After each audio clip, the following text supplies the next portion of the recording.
I just said we, and you're watching the View Review.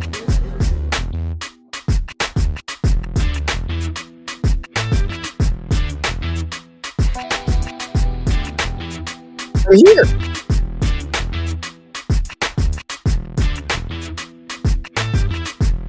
Hi, I just said we, and you're watching the View Review.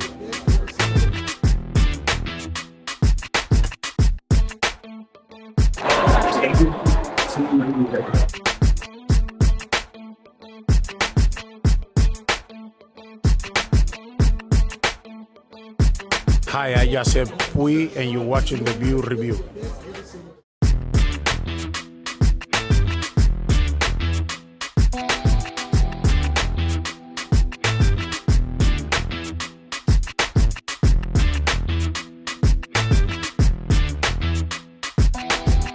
Hi, I just said we, and you're watching the View Review.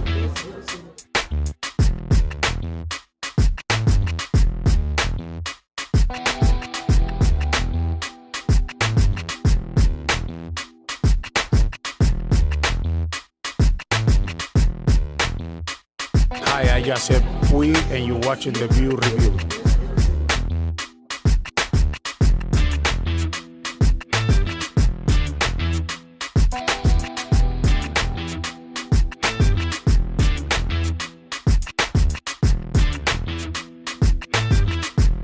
Hi, I just said we, and you're watching the View Review.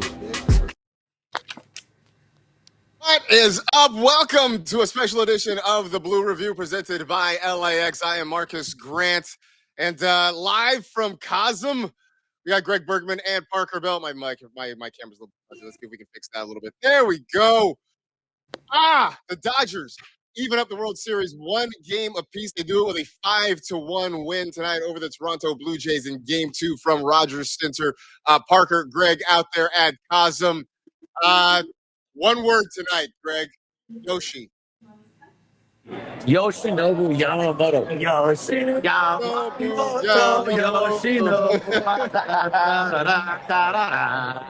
The guy is amazing. Back-to-back complete games. It's just completely unheard of. And we were talking on the broadcast that you could probably still hear behind us. We were talking about it that Johnson said something short for the first time I've heard him say but he was saying that this is more impressive than when you used to do it back in the day because this doesn't happen anymore. People don't throw complete games anymore, especially not in the postseason. So for him to do it in 2 consecutive games, NLCS and the World Series, it's amazing. So last to do it, 2001, they showed on the broadcast, the first filling parts. Yeah. So we're witnessing, and I told Greg this during the game, I'm literally watching, like, Pedro Martinez, Kershaw. We are watching a future Hall of Famer right now, and I know that there's a lot of games left for this World Series, but specifically focusing on Yamamoto, this might be one of the best pitchers, top 3 in the league right now, already solidified. Marcus, this is absolutely incredible. Everything that's done, you can't put it into words. He's like what you said about Ohtani. We don't know what else to say about that. Yeah. If there is nothing else we have learned about Yoshinobu Yamamoto over the last 2 seasons, he is a big game hunter. When the Dodgers need him, I go back to last year in the regular season, that start he had at Yankee Stadium midway through the year, where he just completely shut down the Yankees for, I believe, 8 innings, I think it was in that game. Then obviously coming back in the playoffs last year, the LCS, the World Series, and being lights out. And now tonight, in a game that I don't think it was a must-win for the Dodgers, but it was pretty close. I know that, look, the Blue Jays have home field advantage, and you have 3 games coming up at home, but I think for the Dodgers to come back home down 0-2 would have been a pretty dire situation. So it felt like after Game 1, they needed the best out of Yamamoto. And here's the thing, Greg, early on, I was worried because the first inning, he threw 24, 25 pitches, something like that. Like, they got his pitch count up. Yeah, they got his pitch count up pretty early in that game. I didn't know how long he would go, but after about the 3rd inning or so, he just settled in, and from that point on was just untouchable. He gave up the first pitch home run to Jackson Chourio, and then he went a complete game. Parker and I were talking about we were watching the game.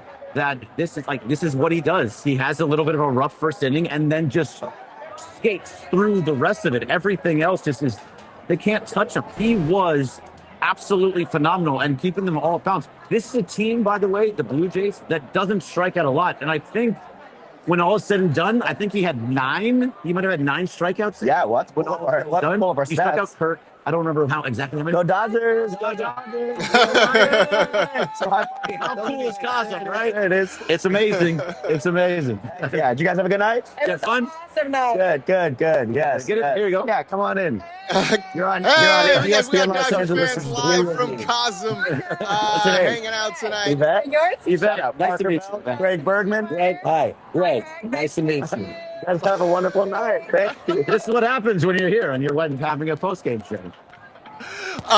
Yeah, no, Yamamoto was absolutely fantastic tonight. I'm sitting here as you guys are introducing yourself to people. 8 strikeouts, the final line. 9 innings, 1 run on 4 hits, no walks, 8 strikeouts. And look, Parker, those 4 hits came early, right? I mean, the Dodgers got 1 in the top of the first inning. The Blue Jays came back. They got their run, was it in the bottom of the third. They put together a few hits. They got the sacrifice fly. After that, it was all Yama in that game. Just a huge performance when they absolutely needed one tonight. Yeah.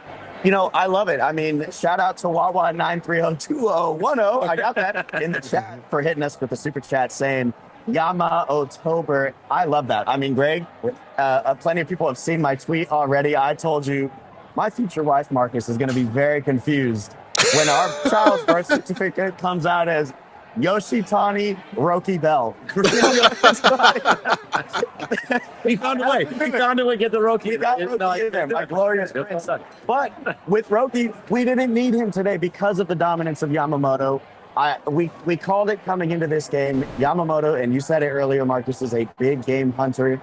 He did just that. This is a very potent offense. And to your point, Marcus, that first inning was a little iffy, but we've seen Yama do that throughout his career and tenure as a Dodger. He happens to have issues where it's just like, somebody gets on with, sometimes it's not even a hit. It's just like, gets on a nothing burger.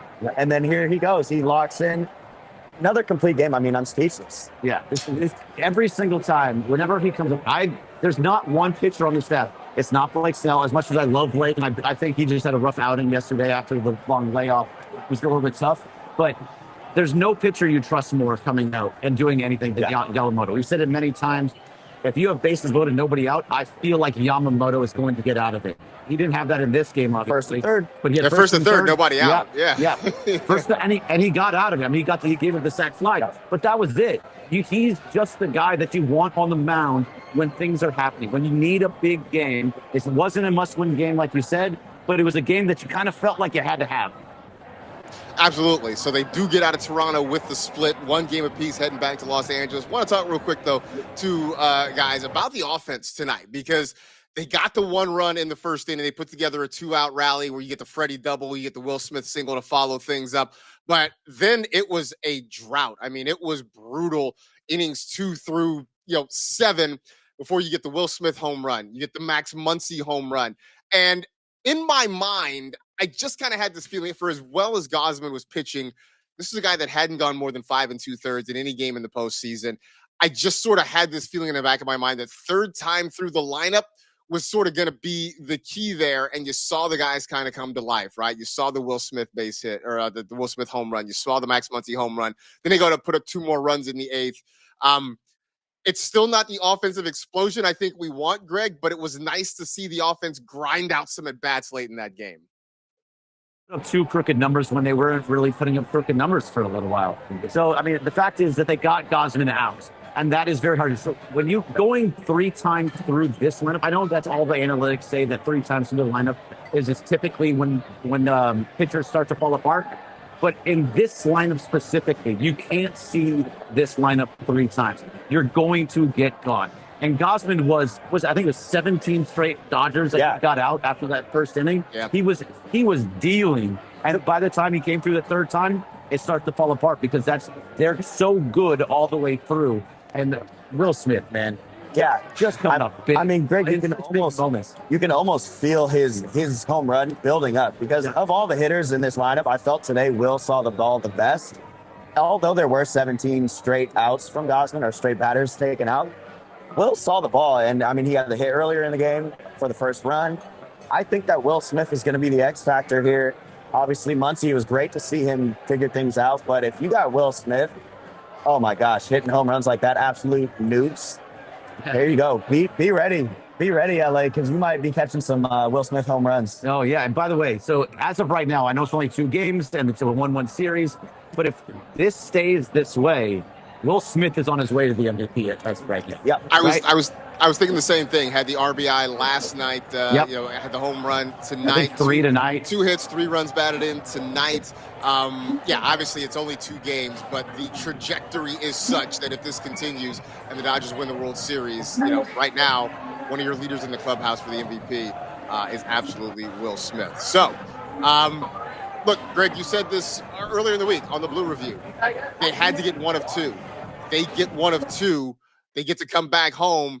They've got Glasnow, and then Ohtani's still loaded up with a potential, with Blake Snell on tap potentially for Game 5. Well, there will be a Game 5. We know that for sure. After what was a tough night in Game 1, the Dodgers got to feel a lot better about themselves tonight. Yeah, they do, and that was exactly what it was. That's why when we were talking last night, it was disappointing that they lost. It was disappointing the way that they lost. It was disappointing giving up 11 runs, giving up a grand slam, all of those different things. But it was always the last time they kind of got blown out. Hey, what's up, guys? How you doing? Yes. How we doing? Let's go Dodgers. Yeah, let's go. Let's Postgame show. Welcome to Blue Review. Can we learn out? Hey guys. Who's your favorite show? Putting you on the spot. Favorite player? Favorite show? Do 710. Colin. He's Get out of here. Oh no, he's on 570.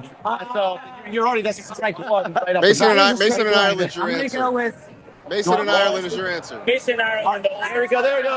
Marcus. Mason and Ireland is the answer. There you go. All right, well done, guys. That was a nice job. Go Dodgers, baby. Go Dodgers. Go Dodgers. It's such a different atmosphere because, last night, the Dodgers get blown out. Everybody couldn't wait to get out of the building. Tonight, everybody wants to hang out and party. So, I'll absolutely take it. Yeah, so taking home field. Yeah. Sorry, Marcus, you can talk about it in a second, but taking home field was such an important piece. You still had you were going to win. So we were sad last night, right? It was okay. How it worked out was terrible. The fact of the matter was, it was 1 game, and the last time they got blown out was the Kershaw game against the Phillies, and then they won 5 straight games after that. This could be the same thing. Glasnow on the mound kind of scares me a little bit because of this team that you're seeing out there. That Blue Jays team doesn't strike out, and Yamamoto got him, but he has to be a strikeout guy. Yeah. He's the guy that if he gives up contact, he's going to start getting in trouble. And so if he's outside the zone, which happens to him a lot, and gets a lot of walks, he could really get himself in trouble. But got to trust in Glasnow and hope he comes out short. But I believe that into Ohtani is still much, much better than I don't even know what they're going to put out as well. Sure. I mean, Marcus, quickly, I have to give Yamamoto some insane credit, obviously, for the complete game, but the way he attacked this Blue Jays team, he was pitching for contact. The fact that he still had 8 Ks against a team who just does not whiff, who doesn't really strike out much, like Drake said, is insane. He just has some of the nastiest stuff in the league. And he was coming in today thinking, I'm going to trust my defense, and he did just that and still got 8 Ks. This guy is a different beast. Yamamoto. I love that in the chat. Yeah, it's fantastic. And you look at the way the rotations line up for the next couple of games. You got Glasnow versus Scherzer coming up on Monday at Dodger Stadium, and I'm very curious the reaction Scherzer gets when he shows up there at Dodger Stadium. But we'll see that on Monday, and then on Tuesday for Game 4, it'll be Ohtani versus Shane Bieber. Again, I would say in both of those matchups, at least on paper, it's advantage Dodgers. So we'll see how that goes. Before we get out of here, I see this just came across my social media feed from the one and only Sarah Langs. Yoshinobu Yamamoto retired 20 consecutive batters to end the game. That's the most consecutive batters retired by a Dodger pitcher in a postseason game. The previous was 19 in 1952 World Series Game 5 by Carl Erskine. So Yamamoto. Yamamoto putting together a little bit of history tonight. Is there any pitcher that was he was worth every single penny? We've now are at a point where Yamamoto is worth everything, right? I mean, This year combined, it's worth it. yeah, the conversations were there early in the signing. Oh my gosh, the largest contract to a pitcher. Is it something you want to give to somebody who's coming over for the first time? Yeah, we do. Yeah. Worth every penny, and it will be worth every penny moving forward because that's our 2026 Cy Young winner. But hey, we got a World Series to win first. Absolutely. So 1-1 is the series. Basically, at this point, it is now a best of 5 with the Dodgers now having home field advantage. The next 3 games at Chavez Ravine starting on Monday night at 5 p.m. Of course, we'll be back with you on Monday morning to break it all down and get you ready for Game 3 of the World Series coming up on the Blue Review. But let's enjoy this one. Everybody gets a day off to exhale, to relax. Hey, look, for LA fans, look, the Rams are off. The Dodgers get Sunday off. So everybody, any final thoughts? Seems like it was a great night out tonight at College. Told me last night in the law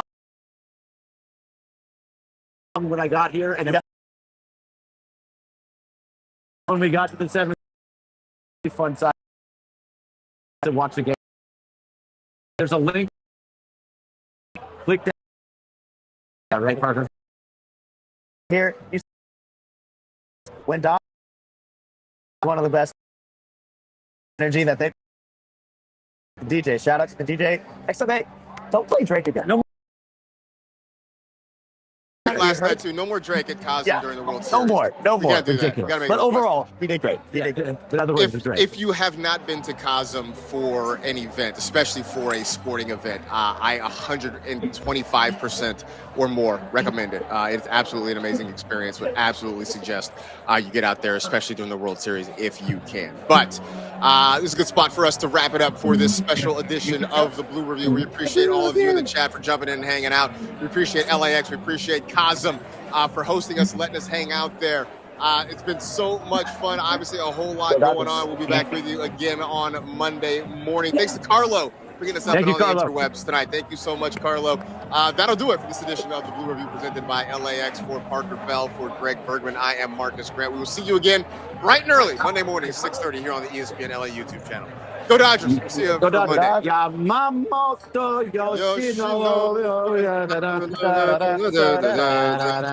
Can I get lasers in here? I don't know if I think we can get lasers, can we? Well, we'll get lasers on Monday, baby. Go Dodgers.